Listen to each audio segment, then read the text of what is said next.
ሰላም ጤና ይስጥልን የቤሄሞት ቲዩብ ተከታታዮቻችን ከዚህ በፊት የሳሙና ፈሳሽ ሳሙና አሰራር አሳይተናችሁ ነበረ። አሁን ደግሞ የበረኪና አሰራር በአንድ ግብአት ብቻ የበረኪና አሰራር እናሳያችኋለን። እስከ መጨረሻው ተመልከቱ። ሰብስክራይብ ላይክ በማድረግ ለሌሎች እንዲደርስ እንድታደርጉ እንጠይቃለን። ብዙዎቻችሁ በዩቲዩብ በቴሌግራም ቻናላችን የፈሳሽ ሳሙና አሰራሩን ሳምፕል ልካችሁልናል። አብዛኞቻችሁ ደግሞ ይጀምራችኋል። በርቱ እንላለን። ቪዲዮ ላይክ በማድረግ ይጀምሩ።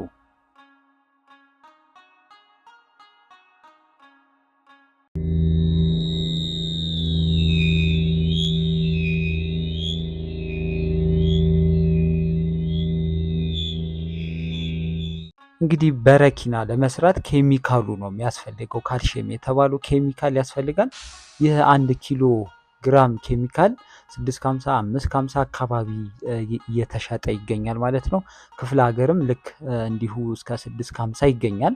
ነገር ግን እኛ ጋር አሁን ዝቅተኛ 550 ይገኛል። ምርጡ ኬሚካል ማለት ነው። መውሰድ ትችላላችሁ። በታች በተቀመጠው የቴሌግራም ስልካችን በውስጥ ማውራት ትችላላችሁኛል።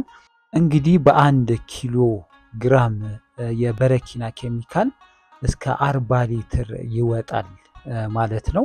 የሚሸጠውም እንደምታውቁት 40 ብር እና 50 ብር ነው የሚሸጠው።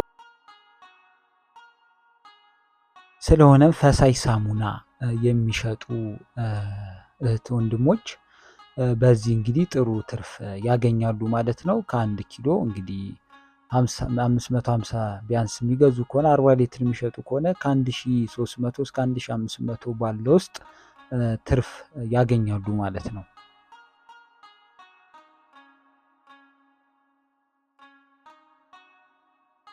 ታዲያ በረኪና ለማምረት ምን ያስፈልጋል ቢባል አንደኛው ክዳን ያለው በርሜል ያስፈልጋል፣ ወይም ባሊ ነገር ማለት ነው።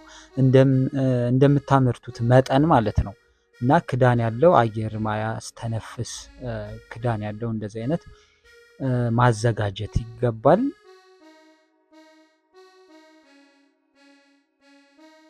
እንግዲህ ስራችንን ስንጀምር 40 ሊትር ነው የምናመርተው። ከ40 ሊትር ውሃ 20 ሊትር መጀመሪያ እንጨምራለን። ሁሉንም ይቻላል መጨመር፣ ነገር ግን ለማዋሃድ ኬሚካሉን እንዲመች 20ውን ጨምረን እንጀምራለን ስራችንን ማለት ነው። እንግዲህ 20 ሊትር ከጨመራችሁ በኋላ 1 ኪሎ ግራም የገዛችሁትን ካልሽየም ኬሚካል አሁን ትጨምራላችሁ ማለት ነው።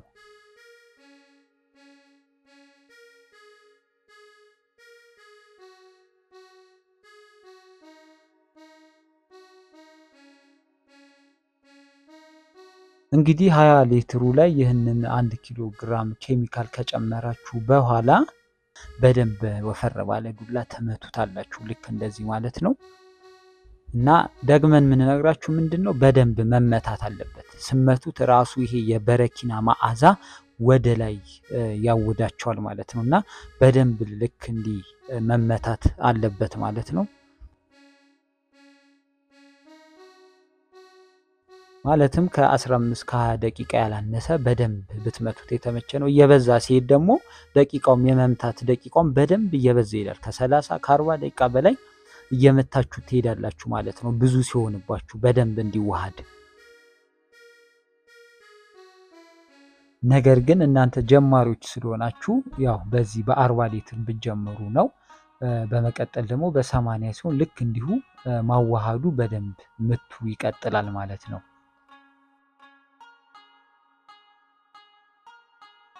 እንግዲህ በደንብ ከመታችሁ በኋላ ቀሪውን 20 ሊትር ትጨምራላችሁ። እንዳትረሱ 40 ሊትር ነው የምታመርቱት። 20ውን ቅድም ጨምራችሁ ነበር። አሁን ደግሞ ቀሪውን 20 ሊትር ጨምራችሁ አሁን በደንብ ታዋህዳላችሁ ማለት ነው። መዓዛው ወደ ላይ እስኪመጣ ድረስ ማለት ነው።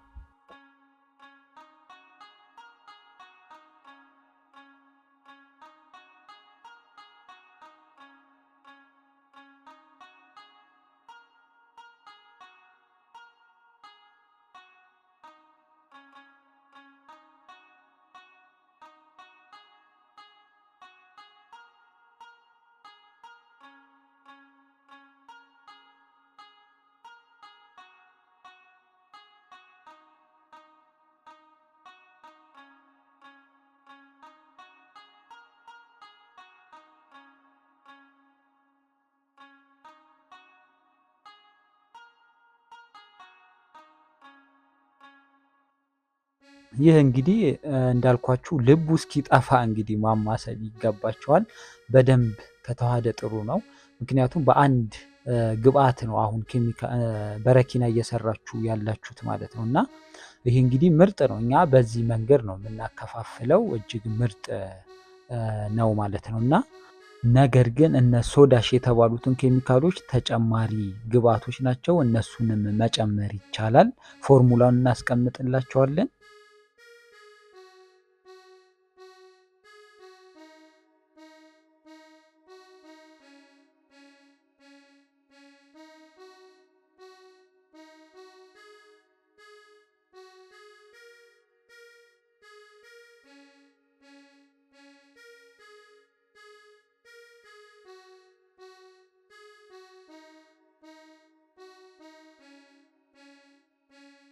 እንግዲህ ልቡ እስኪጠፋ እንዲህ መታችሁ ካዋህዳችሁ በኋላ አፉን በደንብ ትከድናላችሁ። አየር እንዳይገባ ከተቻለ ላስቲክ አድርጋችሁ ከዛ ክዳኑን በደንብ መግጠም ይገባል ማለት ነው። ከገጠማችሁ በኋላ ለ3 ቀን አይከፈትም ማለት ነው። 3 ቀን ከድናችሁ ታስቀምጣላችሁ። ለምሳሌ ሰኞ ጠዋት አምርታችሁ ከሆነ የምከፍቱት ሮብ ከሰዓት ማታ አካባቢ ቢሆን 3 ቀን ቢሆን ጥሩ ነው። ራሱ እየተብላላ ይቆያል ማለት ነው። ስለዚህ ከ3 ቀን በኋላ መጠቀም ትችላላችሁ ማለት ነው። በነገራችን ላይ ዝቃጭ አለው እታች ጋር። እናንተ ከላይ ነው የምታጠሉት። የበረኪና አሰራር እንዲህ ነው። ከላይ ጠሎ ነው ታሽጎ ለሱቅም እንትን የሚከፋፈለው እና እታች ዝቃጭ አለ ነጭ ማለት ነው። እሱን በጥብጣችሁ እንዳሸጡ በጥብጠው የሚሸጡ አሉ ዝቃጩን እና ካለማወቅና እሱ ዝቃጩን ትታችሁ ቀስ ብላችሁ ከላይ ውሃ ኩልል ብሎ ይወጣል ማለት ነው። እሱን እየቀዳችሁ ወደ አገልግሎት ይሄዳል ማለት ነው። አስተሻሸጉን ብትመለከቱ ይሄ ሂት ገን በተባለው ማሽን አፉን ብቻ ትንሽ ብቻ ነው ከቀዳችሁ በኋላ ትንሽ ብቻ አስነክታችሁ በጓንት እጃችሁ ላይ ጓንት አድርጋችሁ ነካ ስታደርጉ ወዲያው ይጣበቃል። እንዲህ ባለ መልኩ ይሄዳል ማለት ነው።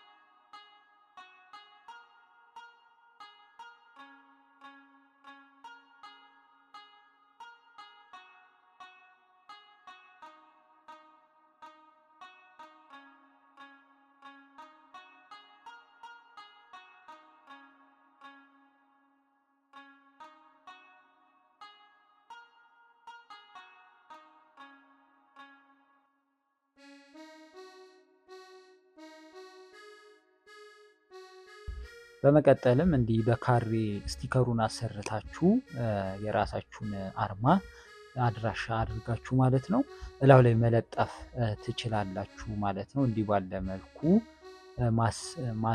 ማዘጋጀት ይቻላል ማለት ነው።